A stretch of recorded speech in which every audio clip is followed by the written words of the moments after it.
Swali lako mwandishi ni swala ambalo kwamba wewe na watu wengi huwa wanajiuliza, lakini sisi kama viongozi wa Kiislamu huwa hatujiulizi, kwa sababu ni swala ambalo lipo kwa muda mrefu, na sisi siku zote tunaona kwamba hichi ambacho anachokizungumza mtu kama Padri Kitima ni kutokea huko, kwa sababu sisi tunaelewa kwamba naam, hakuna jamii ambayo haina malalamiko katika nchi ya Tanzania.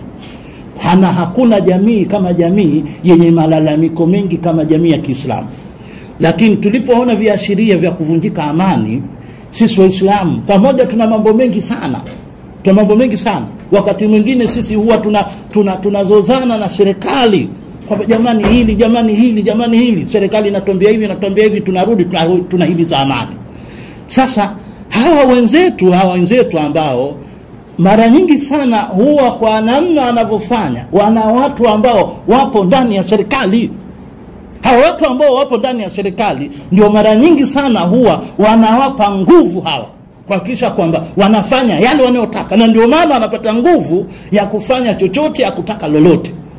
Unaweza wewe kama kiongozi wa dini, watu wanasema kwamba tunataka kufanya maandamano ya kumuondoa, ya kuiangusha serikali. Kiongozi wa dini unaweza kupata nguvu ya kusema na wewe uungane na maneno kama hayo.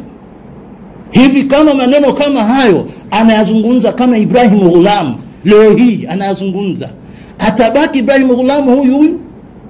Au anaweza akawa Ibrahim Ghulam mwingine akiwa na jina lingine, pengine jezi nyingine katika ile eneo jingine?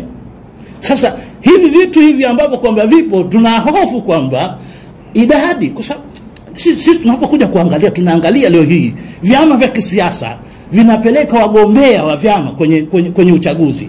Hakuna chama ambacho kimefikisha wagombea Waislamu kuainisha wakafika 30%. Sasa hawa ndio ambao wanakwenda kututungia sheria, hawa ndio watakao kwenye vyombo vya maamuzi. Sasa hawa watu ambao kama muundo huu wa Padri Kitima ndio wanachokitaka hichi, kwamba popote pale wanapoona kwamba pengine na wengine, hakuna anayekubali watu kuuawa bila sababu.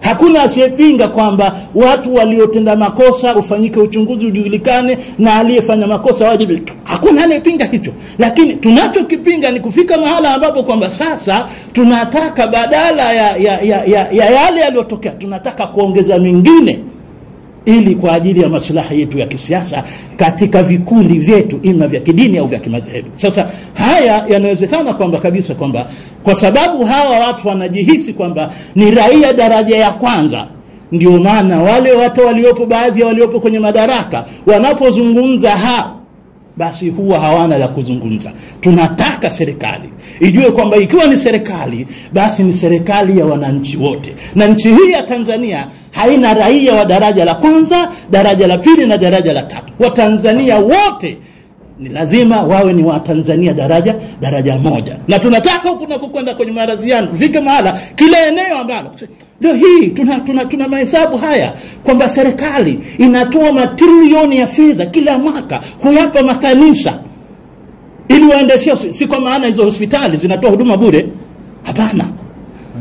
Zina watu wanalipia na gharama ambazo ni kubwa, lakini serikali inatoa mabilioni ya fedha kwa ajili ya kuzipa hospitali za kanisa, kuzipa mashule ya kanisa. Sasa sisi kama Waislamu siku zote tunalalamika. Tukishalalamika, tukiona Waislamu wafuasi wetu wanaanza kuhamasika, tunahamasisha juu ya nini? Amani. Jamani, hapana. Tusiende huko, tutafute haki zetu kwa njia nini? Ya amani. Na tunamtaka kila Mtanzania ambaye anaona kwamba kuna haki yake inaminywa, aitafute haki yake, lakini asiitafute kwa njia ambayo itasababisha kuvunjwa haki ya mtu mwingine. Lakini kwa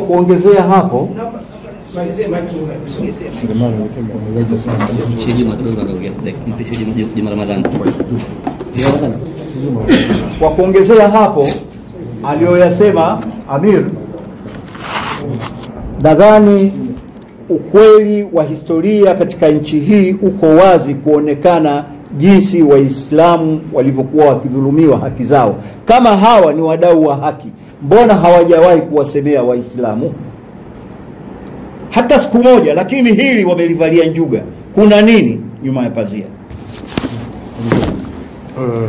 Tunachoagiza hapo serikali kama inavyowaambia Waislamu na Wakristo waambie hivyo. Kama inavyowakemea Waislamu, usichanganye dini na siasa, ikemee na kanisa wakati inasema. Isiwe kanisa linasema serikali imekaa kimya, inatuashiria kwamba ama inawaogopa kweli. Hilo sio jambo jema hilo.